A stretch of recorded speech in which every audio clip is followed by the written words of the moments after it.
एक बार गौतम बुद्ध अपने शिष्यों के साथ भ्रमण कर रहे थे। भ्रमण करते समय सभी एक स्थान पर विश्राम के लिए बैठ गए। समय बिताने के लिए गौतम बुद्ध ने अपने शिष्यों को एक कथा सुनाई। किसी नगर में एक व्यक्ति रहता था। उसने दूसरे देशों के साथ बहुत व्यापार किया। उसने बहुत मेहनत की। उसकी मेहनत रंग लाई। उसने बहुत पैसे कमाए। अब उसकी गिनती उसके नगर के सबसे अमीर सेठों में होने लगी थी। महल जैसी हवेली बन गई। वैभव और बड़े परिवार के बीच उसका जीवन बड़े आनंद के साथ बीतने लगा। एक दिन किसी दूसरे नगर से उसका एक संबंधी आया।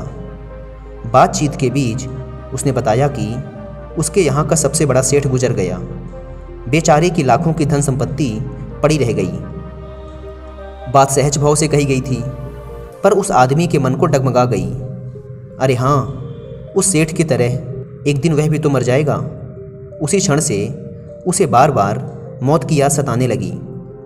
वह खुद से कहने लगा, अरे हाय, एक दिन मौत आएगी, उसे ले जाएगी और सब कुछ यहीं छूट जाएगा। मारे चिंता के उसका शरीर सूखने लगा। देखने वाले देखते कि उसे किसी चीज़ की कमी नहीं है, पर उसके भीतर का दुख ऐसा था जिसे वह किसी से कह भी नहीं सकता था। धीरे धीरे वह बिस्तर पर पड़ गया। बहुत इलाज कराया गया, लेकिन उसका रोग कम होने की बजाय बढ़ता ही गया। एक दिन एक साधु उसके घर पर आया।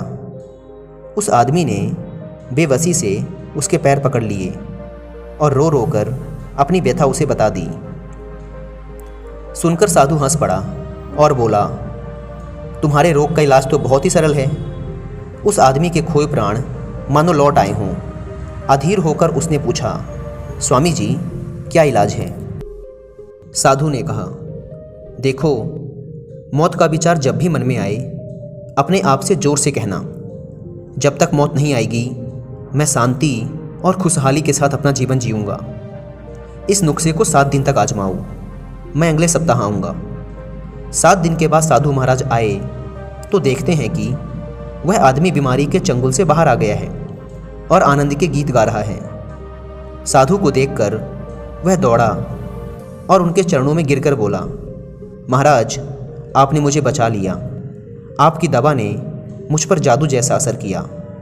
मैंने समझ लिया है कि जिस दिन मौत आएगी उसी दिन मरूंगा, उससे पहले नहीं। साधु ने कहा, वत्स, मौत का डर सबसे बड़ा डर है। वह जितनों को मारता है, मौत उतनों को नहीं मारती। मौत तो इंसान को केवल एक बार मारती है, लेकिन मौत का डर इंसान को हर रोज़ मारता है।